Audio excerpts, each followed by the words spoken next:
جو میں Indian policy دیکھ رہا ہوں، جو انڈو امریکن ریلیشن شپ کو میں دیکھ رہا ہوں، جس طرح وہ پاکستان کے اداروں کو تباہی کی طرف لے جا رہے ہیں، اس میں ہماری اپنی غلطیاں ہیں. صحیح تو ہے. الٹیمیٹلی وہ تباہی آ کے اس جگہ پر آ جائے گی کہ ہمیں جا کر ایک امریکنز کی سپورٹ کے ساتھ ان ٹرمز پہ ہمیں شاید فیصلے کرنے پڑیں جہاں پر ہم اپنی چیزوں کو ایکسیپٹ کرائیں. اور میرا خیال ہے کہ وہ انڈیا کی ہیجمنی چاہتے کو پھر سے دو لخت کرنے کی سازش ہے.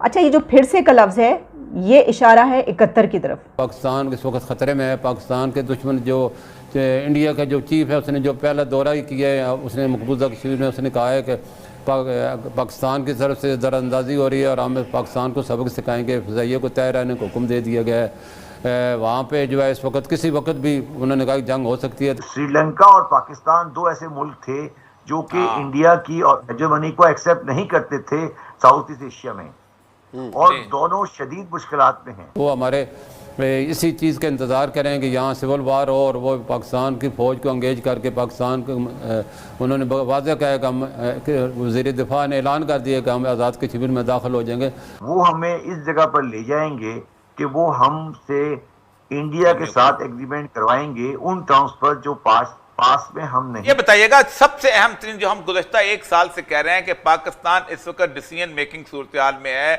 محمد بن سلمان جیسا بندہ کہتا ہے کہ ہم کسی اور طرف جا سکتے ہیں آئل کے بیچنے کے لیے. پاکستان کو کیونکہ دو گروپ برابر سامنے آ چکے ہوئے ہیں، دو انٹرنیشنل مانیٹری سسٹم سامنے آ چکے ہیں، پاکستان کے لیے فائدہ مند سسٹم کون سا رہے گا سوئچ آن کرنے کے لیے؟ دیکھیں بات یہ ہے اوریا صاحب کہ جو گروپ دوسرا والا ہے جس کو رشین اور چائنیز کہتے ہیں، یا اس کو دوسرا آپ سمجھ لیں کہ رشین یہ گروپ، اگر مجھ سے آپ آئیڈیولوجیکلی پوچھیں تو میں کہوں گا کہ یہ ہمارے لیے وہ بہتر ہے.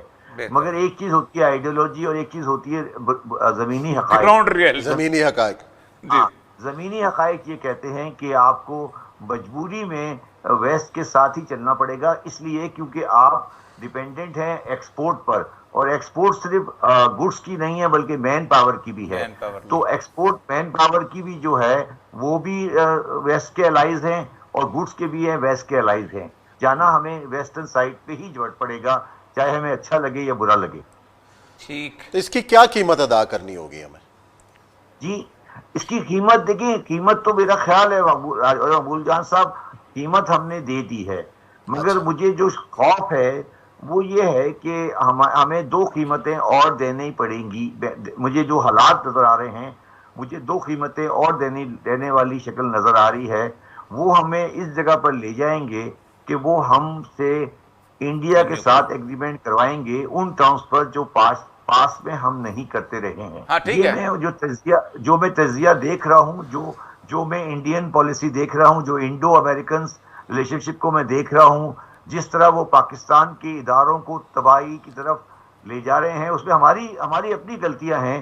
تو الٹیمیٹلی وہ تباہی آ کے اس جگہ پر آ جائے گی کہ ہمیں جا کر ایک امریکنز کی سپورٹ کے ساتھ ان ٹرمز پہ ہمیں شاید فیصلے کرنے پڑیں جہاں پر ہم اپنی چیزوں کو ایکسیپٹ کرائیں. اور میرا خیال ہے کہ وہ انڈیا کی ہیجمنی چاہتے ہیں. دیکھیں مقبول صاحب آپ یہ غور کریں کہ سری لنکا اور پاکستان دو ایسے ملک تھے جو کہ انڈیا کی اور ہیجمنی کو ایکسیپٹ نہیں کرتے تھے ساؤتھ ایسٹ ایشیا میں، اور دونوں شدید مشکلات میں ہیں. ٹھیک ہے، اور یہ ان کا اپنا قصور ہے یا کسی نے کروایا ہے وہ بات کی بات ہے، مگر یہ ریئلٹی ہے کہ انڈیا اور بنگلہ دیش کی اکنامی بہت مضبوط ہیں اور ہماری اور سری لنکا کی اکنامی بہت کمزور ہو گئی ہیں.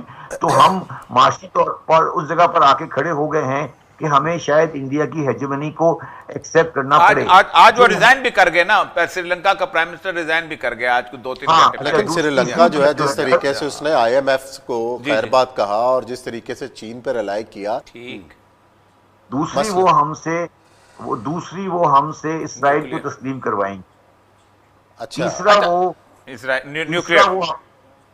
تیسرا وہ ہم سے ہمارے نیوکلیئر پروگرام کو مطلب اس پروگرام کو مطلب کم از کم مینیج کرنا یا اس کو مانیٹر کرنے کی پاور لیں گے.